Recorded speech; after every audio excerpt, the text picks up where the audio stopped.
नमस्कार, मैं हूं राजीव राय। दुनिया के सबसे बड़े लोकतंत्र भारत में यहां की लगभग 1.25 अरब आवाम की भरपूर आस्था है। देश की जनता ने कभी लोकतंत्र को दगा नहीं दिया, लेकिन फिर भी यहां के छोटे बड़े सभी राजनीतिक दल अपने स्वार्थ और सत्ता की भूख के चलते अपराध की काली छाया से दूर नहीं रह पा रहे हैं, या फिर ये कहे कि इस काली छाया को भुनाने से खुद को रोक नहीं पा रहे हैं।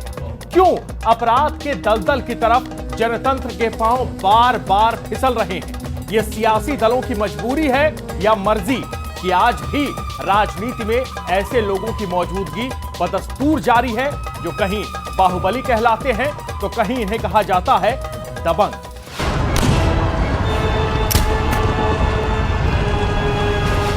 माया नगरी पर माफिया का कहर रह रहकर बरसता रहा है। अपने जख्मों को सहलाती मुंबई एक दौर में दाऊद जैसे कई सरगनाओं का पसंदीदा अड्डा भी रही है। सियासत की चाह और उसी की पनाह में फलते फूलते इस अपराध का असर आसपास के इलाकों पर भी खूब पड़ा। बाहरी मुंबई के उल्लासनगर इलाके में भी उसी दौर की पैदाइश है दबंग पप्पू कालानी, जिनका रसूख आज भी उल्लासनगर में बरकरार है। 16 फरवरी को हुए नगर पालिका चुनावों के मतदान ने उल्लासनगर की सत्ता की नई तस्वीर पेश की है। फिलहाल मेयर की कुर्सी पर काबिज बीजेपी शिवसेना गठबंधन के लिए सत्ता सुख को दोहराना आसान नहीं होगा। पूर्ण बहुमत ना तो बीजेपी शिवसेना गठबंधन के पास है और ना ही कांग्रेस एनसीपी के पास। पप्पू कालानी की पत्नी ज्योति कालानी एनसीपी की जिला अध्यक्ष हैं, लेकिन पार्टी को इस बार मिली बढ़त में पप्पू कालानी की भूमिका को नजरअंदाज नहीं किया जा सकता। पप्पू ने अपनी धर्म पत्नी को तो जिताया ही, खुद भी फतेह हासिल की। आज वो फिर से उल्लासनगर की आवाम का नुमाइंदा बन बैठा है। नगर परिषद के चुनावों में मिली जीत ये जताने के लिए काफी है कि इलाके में पप्पू ने अपनी साख को खत्म नहीं होने दिया है। पूरे चुनावों में पप्पू कालानी ने अपनी ताकत और वर्चस्व का पर्दे के पीछे रहकर भी खूब इस्तेमाल किया। प्रत्यक्ष और परोक्ष रूप से एनसीपी को पोसने वाले कालानी चुनावों में एक नेता नहीं बल्कि एक कार्यकर्ता बनकर उतरे, जो कि लगभग पहले से ही तय था। पप्पू कालानी जी ने ये बार ऐसा कहा है कि ये समय मैं पार्टी का कार्यकर्ता बन के काम करूंगा, नेता का बन के काम नहीं करूंगा।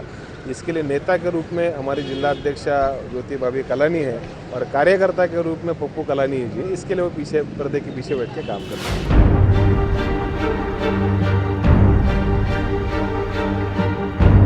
ये बात तो कालानी के विरोधी भी मानते हैं कि ये चुनाव पप्पू वर्सेस ऑल पार्टी रहा।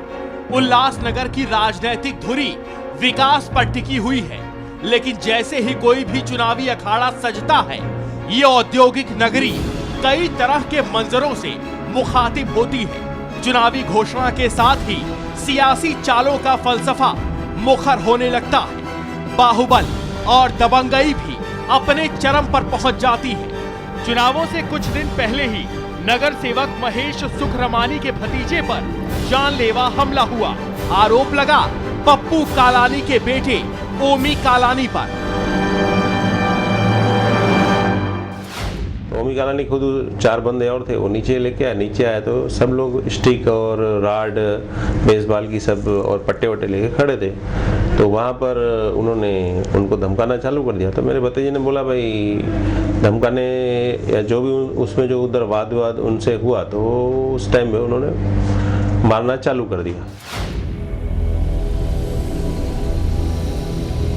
आरोप है कि ज्योति कालानी के क्षेत्र से जब नामांकन वापस लेने से सुनील सुखरामानी ने मना किया तो ओमी ने गुड्डू को अस्पताल पहुंचा दिया।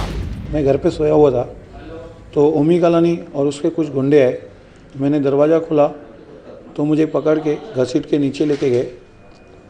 नीचे लेके जाके मुझे सब ने घेर के मुझ पे डंडों से और हथियारों से मुझ पे हमला हुआ। उल्लासनगर पालिका चुनावों से ठीक 2 दिन पहले ही बीजेपी प्रत्याशी नीतू मखानी के कार्यालय पर हमला हुआ। आरोप लगा फिर पप्पू कालानी पर।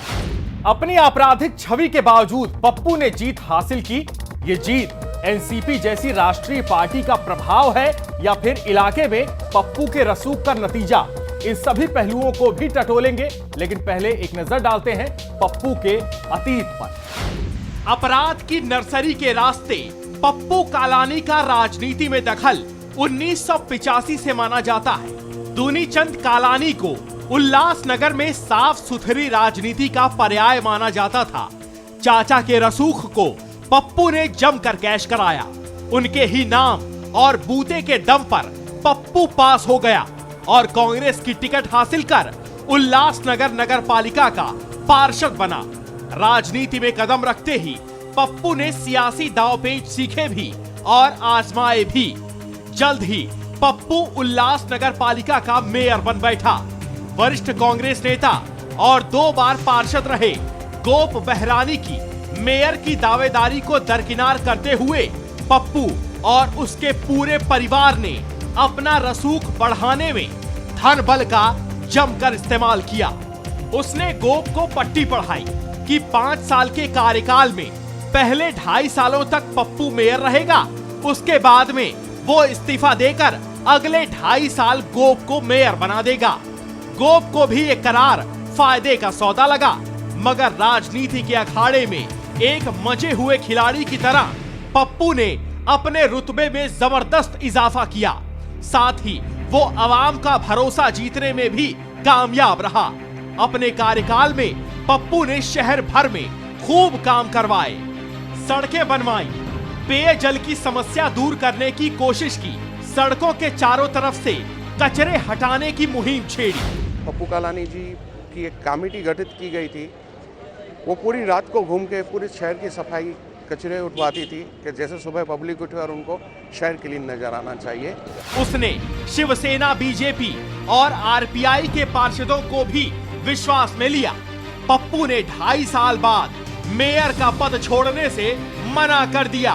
कांग्रेस आला कमान भी गोप के बदले पप्पू को ही तरजीह दे रहा था, क्योंकि शरद पवार का खुला समर्थन पप्पू को था। बाकी पार्षदों ने भी पप्पू का साथ दिया और बचे हुए 2.5 साल भी वही मेयर रहा। गोप की नाराजगी से कांग्रेस में फूट पड़ गई। इस गुटबाजी की पहली बली दूनीचंद कालानी बने। पप्पू के चाचा दूनीचंद की इस फसाद में हत्या हो गई। पप्पू ने अपने चाचा की हत्या का बदला लेने का ऐलान कर डाला। दूनीचंद कालानी की मौत के कुछ ही दिन बाद ही विधानसभा चुनावों की घोषणा हो गई। पप्पू के लिए ये राजनीतिक तौर पर और अधिक मजबूत होने का वक्त था। विरोधियों को भी धन का लालच देकर अपने साथ मिला लिया।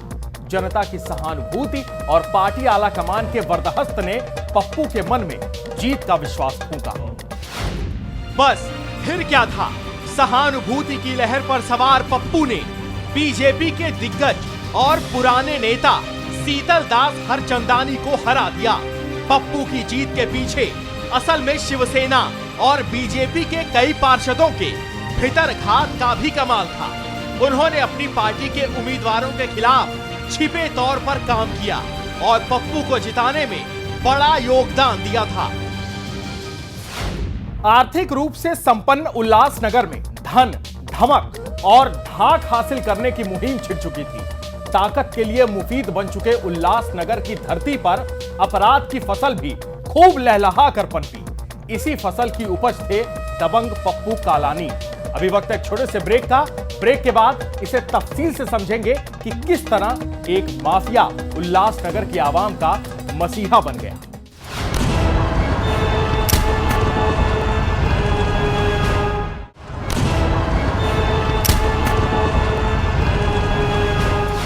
ब्रेक के बाद एक बार फिर से आपका स्वागत है।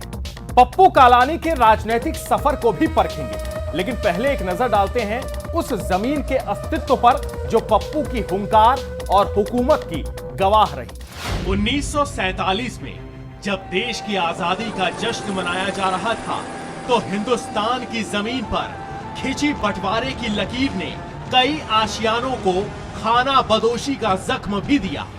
उसी समय पश्चिमी पाकिस्तान से आए सिंधी परिवारों की शरणगाह बना ये इलाका।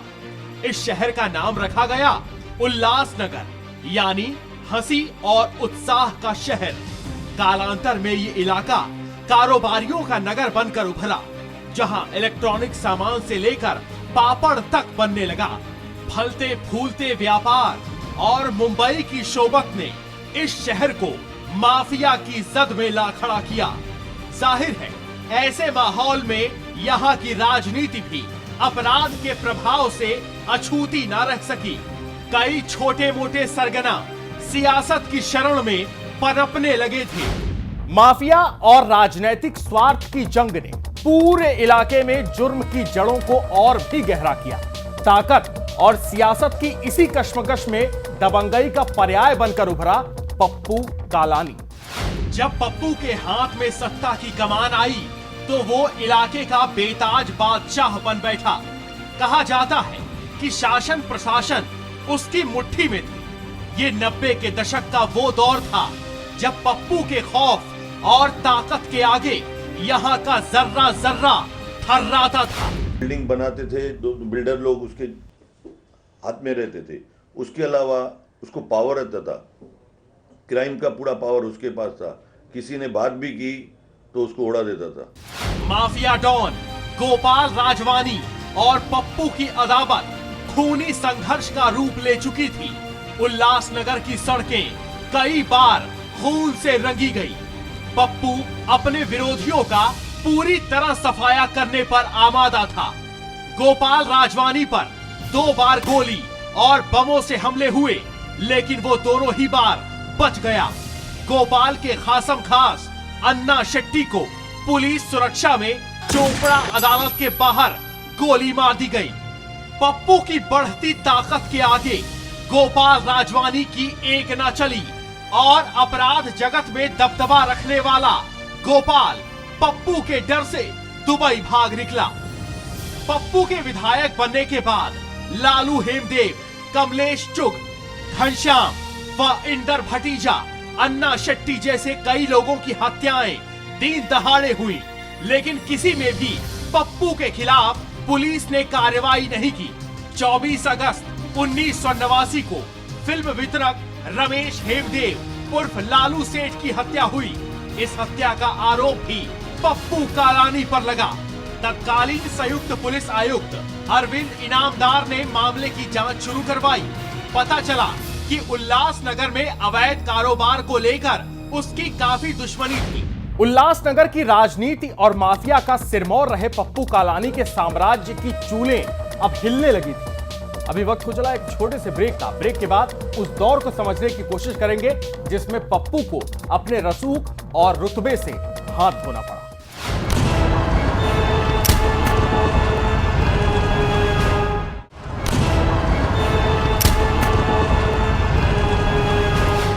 ब्रेक के बाद एक बार फिर से आपका स्वागत है। माना जाता है कि पप्पू कालानी को पालने पोसने में उस समय के प्रदेश कांग्रेस के मुखिया शरद पवार ने कोई कसर नहीं छोड़ी, लेकिन पार्टी का नेतृत्व बदलते ही पप्पू का बुरा वक्त शुरू हो गया। दबंगई की जमीन को सींचने वाली सियासत ने पप्पू के पर कतरने से भी गुरेज नहीं किया। क्या है ये पूरा वाकया? आइए इसे तफसील से समझते हैं। लोकसभा चुनावों के बाद मुख्यमंत्री शरद पवार ने दिल्ली का रुख किया। कांग्रेस आलाकमान ने शरद पवार को देश का रक्षा मंत्री बना दिया। अब सूबे की कमान सुधाकर राव नाइक के हाथों में आ गई। यहीं से पप्पू कालानी की उल्टी गिनती शुरू हो गई। शरद पवार की छत्र छाया में बलवती हुई पप्पू की मिल्कियत अब प्रशासन के निशाने पर आ चुकी थी। पप्पू के खिलाफ जितने भी केस थे सबको खंगाला जाने लगा। 11 नवंबर 1992 को पप्पू को दादर के एक टेलीफोन बूथ से गिरफ्तार कर लिया गया। पुलिस ने पप्पू पर कुल 7 मामलों में टाटा जैसा खतरनाक कानून लगाया। अभी उसने किया है वो तो पूरा रिकॉर्ड है, हाई कोर्ट, सुप्रीम कोर्ट, आज भी उसके ऊपर 8 केस पे तो तारा लगी हुई है। पप्पू ने जेल से भी उल्लासनगर की राजनीति में अपना दखल बरकरार रखा और उल्लासनगर नगर पालिका की कमान वरिष्ठ नेता गोप की बजाय अपनी पत्नी ज्योति कालानी के हाथों में दे दी और पप्पू कालानी ने 1995 और 1999 का विधानसभा चुनाव निर्दलीय जेल से ही जीता। इस तरह लगभग 20 साल पप्पू ने उल्लासनगर पर राज किया। आइए इस फलसफे को समझने की कोशिश करते हैं, क्यों पप्पू के हाथों में उल्लासनगर की कमान आती रही। माना जाता है कि अपने साम्राज्य के आनन फानन विस्तार में पप्पू ने कभी आम आदमी को कोई तकलीफ नहीं पहुंचाई। सारे शहर में खून खराबा हो रहा था, लेकिन पप्पू ने किसी आम आदमी को अपना शिकार नहीं बनाया और यही बात सदा उसके हक में रही। आज भी कई लोग पप्पू कालानी के उस दौर को उल्लासनगर के विकास का स्वर्णिम दौर मानते हैं। उन्होंने जो भी कार्य किया इस उल्लासनगर को सुधारने में, मैं समझता अभी तक किसी ने किया नहीं। कि पप्पू कालानी जी ने 25 साल इस शहर को सेवा किया है। पप्पू कालानी जी जिन्होंने कभी भी भ्रष्टाचारियों का साथ नहीं दिया, अधिकारियों को आम जनता के साथ मनमानी नहीं करने दी। एक दशक सलाखों के पीछे गुजार कर आए पप्पू का बुरे वक्त में घड़ी यानी एनसीपी ने भी साथ छोड़ दिया। फिर भी पप्पू आज उस पार्टी के बूते अपनी राजनीतिक जमीन को मजबूत करने में लगे हुए हैं, लेकिन कुछ लोग इस दबंग की बढ़ती हैसियत से आशंकित भी हैं। हमें उसकी राजनीति बिल्कुल पसंद नहीं है, क्योंकि उनके आने के बाद यहाँ पर बहुत गुंडागर्दी बढ़ गई है। हम तो आम इंसान हैं, अपना ही बहुत डरा महसूस करते हैं। कचरे की समस्या है, रोड में इतने खड्डे हैं। बोल रहे थे कि उल्लासनगर को सिंगापुर बनाएंगे, लेकिन सिंगापुर तो क्या पूरा उल्लासनगर ही नहीं बना पाए। बच्चे लोग बाहर नहीं निकल सकते, लेडीज बाहर नहीं निकल, उनके गुंडे बहुत घूमते हैं बाहर। इस दबंग ने ना अपना तरीका बदला और ना ही तेवर। लेकिन उसको सरकार पूरा मदद कर रही है, उससे ज्यादा क्या हम कहे।